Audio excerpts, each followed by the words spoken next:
अस्सलाम वालेकुम स्टूडेंट्स। उम्मीद करता हूँ आप सब खैरियत से होंगे। स्टूडेंट्स, हमने फिक्स प्रेपोजिशन जो है ना स्टार्ट की हुई है और फिक्स प्रेपोजिशन का आज हमारा लेक्चर नंबर 4 है। स्टूडेंट्स, ये वो वर्ड्स ऑलरेडी मैंने आपके सामने लिख दिए हुए हैं, ठीक है। अच्छा, इन सेट में से ना बहुत से वर्ड मैं ऑलरेडी सेकंड लेक्चर में और थर्ड लेक्चर में जो है ना वो आपको बता चुका हूँ, लेकिन इसमें कुछ वर्ड जो है ना मैंने मज़ीद ऐड किए हैं, तो उसको जो है ना वो आप लिस्ट को अपनी अपडेट कर लें, ठीक है। तो स्टार्ट करते हैं स्टूडेंट्स। तो जैसा कि आपके सामने वर्ड्स लिखे हुए हैं, एब्सटेन है। एब्सटेन का मतलब मैंने बताया था कि बाज रखना, रोकना। रिफ्रेन, इज्तनाब करना। डिसिस्ट, रोकना। रिस्ट्रेन, रिस्ट्रेन भी इन्हीं मानों में आता है। प्रोटेक्ट, बचाना। प्रोहिबिट, मना करना। स्टॉप, रोकना। प्रिवेंट, बचाना। सेव, महफूज रखना। हिंडर, रुकावट को कहते हैं। डीबर, गार्ड। डेटर, डिटैच, डिसवेड और सेपरेट। स्टूडेंट्स, अगर हम गौर करें तो ये वो सारे अल्फाज हैं जो बचने, बचाने, महफूज रखने, इज्तनाब करने के हवाले से आते हैं, ठीक है।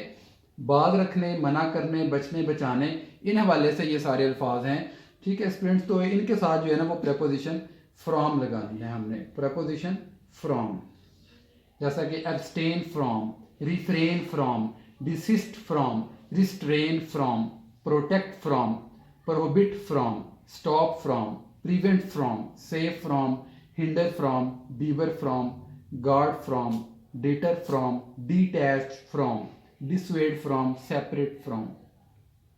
अच्छा, इसी कैटेगरी का एक और वर्ड है अवॉइड। अवॉइड स्टूडेंट, अवॉइड इसी कैटेगरी का वर्ड है, इज्तनाब करना, लेकिन इसके साथ कोई प्रेपोजिशन इस्तेमाल नहीं होती, नो प्रेपोजिशन, ठीक है। जैसा कि अगर मैं एक सेंटेंस छोटा सा अगर मैं लिखता हूँ AVOID, avoid smoking. Avoid smoking, avoid smoking क्या, ठीक है। अवॉइड स्मोकिंग यानी कि स्मोकिंग से इज्तनाब करो, ठीक है। अवॉइड स्मोकिंग, स्मोकिंग से इज्तनाब करो। तो मैंने कोई प्रेपोजिशन इसमें इस्तेमाल नहीं की। तो नेक्स्ट सेट आप नेक्स्ट सेट पे आ जाते हैं। नेक्स्ट सेट आपके सामने लिखा हुआ है और इसमें से भी कुछ वर्ड जो है मैं ऑलरेडी आपको बता चुका हूँ। फील्ड, बड़ा होना। थ्रोंग्ड, बड़ा होना। इन्फेस्टेड, बड़ा होना।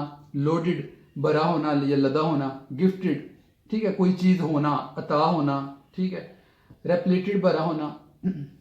ओवरवेल्म्ड, गालब होना। बीसेट, बड़ा होना। क्राउडेड, हजूम होना। कॉन्जेस्टेड, जैसा कि हम अक्सर लफ्ज़ बोलते हैं कि बड़ी कॉन्जेस्टेड जगह है, बड़ी तंग जगह है, ठीक है, यानी कि बड़ा रश है, ठीक है। इसके बाद इंडोव्ड, ठीक है, इंडोव्ड भी मसलन कोई चीज़ का होना, ठीक है। बर्डन्ड, ऑक्युपाइड, ब्रिमिंग, टीमिंग, इनअंडेटेड, ठीक है। स्टूडेंट्स, ये वो वर्ड हैं जो ओवरऑल इनका मीनिंग अगर मैं बात करूं, इसका मतलब होता है यानी कि बड़ा होना, हजूम होना, फुल होना, ये सारे इन मानों में आ रहे हैं, ठीक है। इन सब के साथ हमने प्रेपोजिशन जो है ना वो विद लगानी है, ठीक है।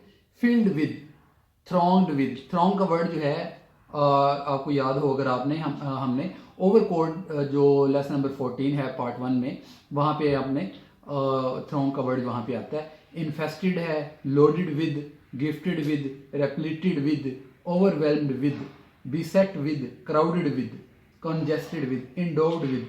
इंडोव्ड का वर्ड स्टूडेंट एक मरतबा जो है ना वो आपकी बुक में आता है पार्ट 1 में, ठीक है। भला पता है आपको ये वर्ड कहाँ पे हमने पढ़ा था स्टूडेंट? जब हम शेख सादी को हम पढ़ते हैं तो उसमें एक हकायत है जिसमें बादशाह सलामत बीमार पड़ जाते हैं, ठीक है, और उसके इलाज के लिए एक आदमी की तलाश की जाती है, ठीक है। वो आदमी इंडोर्ड विद सर्टेन क्वालिटीज़, वहाँ पर ये लिखा हुआ है कि वो बंदा जो ख़ास खसूसियात का हामिल हो, ठीक है। इंडोर्ड विद सर्टेन क्वालिटीज़, ठीक है। जो सफ़रा उन्होंने मंगवाया था, ठीक है, जो सफ़रा उन्होंने कहा था कि एक सफ़रा लेके आओ उस बंदे का, ठीक है, जो ख़ास खसूसियात का हामिल हो। इंडोर्ड विद सर्टेन क्वालिटीज़, ठीक हो गया। बर्डन्ड, तो इंडोर्ड विद, वहाँ प्रपोजिशन विद लगी हुई है। Burdened with, occupied with, brimming with, teeming with, inundated, ठीक है। टीम का मतलब होता है बड़ा होना, TWM, टीम। ये हमने पेयर्स ऑफ वर्ड जब पार्ट 1 में आपको अगर याद हो, ठीक है, पार्ट 1 में पेयर्स ऑफ वर्ड में वहाँ पे ये वर्ड आता है टीम, बड़ा होना। तो स्टूडेंट्स ये हमारे आज के जो है ना ये सेट हो गए हैं। तो लास्ट सेट जो है ना वो आज का जो है ना वो देखते हैं। मैं ये यहाँ पे लिख देता हूँ स्टूडेंट्स, आप इसको जो है ना नोट कर लें।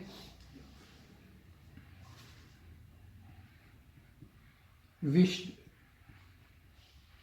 विश्ड ख्वाहिश करना, लॉन्ग, लॉन्ग ये भी मतलब ख्वाहिश करना। ये कहाँ पढ़ा है वर्ड स्टूडेंट आपने लॉन्ग? ये लॉन्ग का वर्ड आपको याद होगा डेविडेशिस जो अब हमने पढ़ी थी, ठीक है, वहाँ पे हमने पढ़ा था कि उसको ख्वाहिश थी, ठीक है, उसकी ख्वाहिश थी एक बाइसिकल की जो बाद में ट्राइसिकल में बदल गई थी। लॉन्ग, लॉन्ग फॉर बाइसिकल, ठीक है, लॉन्ग फॉर, वहाँ पे ये वर्ड जो है ना इस्तेमाल होता है ख्वाहिश करना, ठीक है। Craved, CRAVED, craved. उसके बाद है यॉर्न, YEARNED, यॉर्न, ठीक है। इसका मतलब भी ख्वाहिश करना। थर्स्ट, थर्स्ट क्या होता है? जुस्तजू होना, किसी चीज़ की तलब होना, थर्स्ट। उसके बाद है अर्ज्ड, अर्ज्ड भी इसी को कहते हैं, ठीक है, जुस्तजू को। पिंड, PINED, पिंड। उसके बाद है एस्पायर्ड, ASPIRED, ख्वाहिश होना, ठीक है। Appetite, APPETITE, appetite. उसके बाद है पैशन, PASSION, जब ख्वाहिश शिद्दत में यानी कि कन्वर्ट हो जाए, उसमें थोड़ा जज्बा आ जाए तो वो फिर पैशन बन जाता है। ये स्टूडेंट वर्ड हैं, इजी वर्ड हैं, सब आपने पढ़े हुए हैं। इन सब के साथ प्रेपोजिशन क्या लगेगी? प्रेपोजिशन फॉर लगेगी, preposition for. Wished for, longed for, craved for, yearned for, thirst for, ठीक है। Urged for, pined for, aspired for, appetite for, passion for, ठीक है। अच्छा, तो कुछ चीज़ें मैं यहाँ पे मज़ीद जो है ना वो आपसे जो है ना मैं शेयर करना चाहता हूँ। ये ज़रा इसको ज़रा देखिएगा, ठीक है। अच्छा, जो वर्ड है ना student desire, DESIRE, desire, student desire जो है ये है नाउन, ठीक है, और इसके साथ प्रेपोजिशन फॉर लगेगी। एब्स्ट्रैक्ट नाउन है, ठीक है, और इसके साथ प्रेपोजिशन फॉर लगती है। ये नाउन वगैरह और एब्स्ट्रैक्ट नाउन वगैरह जब पार्ट्स ऑफ स्पीच हम इंशाल्लाह ताला कमिंग लेक्चर में जो है ना मैं आपको बड़ी डिटेल से जो है ना इस पे हम इंशाल्लाह ताला बात करेंगे। तो डिज़ायर फॉर, डिज़ायर एक नाउन है, एब्स्ट्रैक्ट नाउन है, ठीक है। इसका एक सेंटेंस मैं आपको यहाँ पे बना देता हूँ। He has no desire, DESI, he has no desire for wealth, he has no desire for wealth, उसको दौलत के लिए, उसकी दौलत के लिए कोई ख्वाहिश नहीं है। डिज़ायर फॉर, ठीक है। अब एक और वर्ड स्टूडेंट होता है, वो क्या है? वो है desirous, DESIROUS, desirous. Student desirous जो वर्ड है ये है एडजेक्टिव, एडजेक्टिव वर्ड है। एडजेक्टिव किसको कहते हैं? एडजेक्टिव इसमें सिफ्त को कहते हैं, ठीक है। खसूसियत, जो वो वर्ड जो खसूसियत बयान करता है, ये भी इंशाल्लाह ताला पार्ट्स ऑफ स्पीच में हम डिटेल से इस पे बात करेंगे। डिज़ायरस के साथ प्रेपोजिशन ऑफ आनी है। इसका मैं सेंटेंस जो है ना वो आपको बना देता हूँ, ठीक है। Desirous, he is desirous, he is desirous of, DESIROUS, he is desirous of wealth, he is desirous of wealth, वो ख्वाहिश रखता है दौलत की। अच्छा, डिज़ायरस जब यहाँ पे आया तो इसके साथ मैंने प्रेपोजिशन ऑफ लगाई है, ठीक है। तो डिज़ायर जो नाउन है और इनके साथ जो है ना हमने फार लगाया है। डिज़ायरस ख्वाहिशमंद होना, यानी कि ये सिर्फ बयान की जा रही है किसी प्रोनाउन की, यही मैंने लिखा हुआ है, ठीक है। तो इसके साथ प्रेपोजिशन हमने ऑफ लगानी है। तो इंशाल्लाह ताला स्टूडेंट ये आज के जो है ना ये हमने 3 सेट जो है ना मुकम्मल कर लिए। कल इंशाल्लाह ताला लेक्चर नंबर 5 के साथ प्रेपोजिशन के हम हाज़िर होंगे। अपना ख्याल रखिएगा। अल्लाह हाफिज़।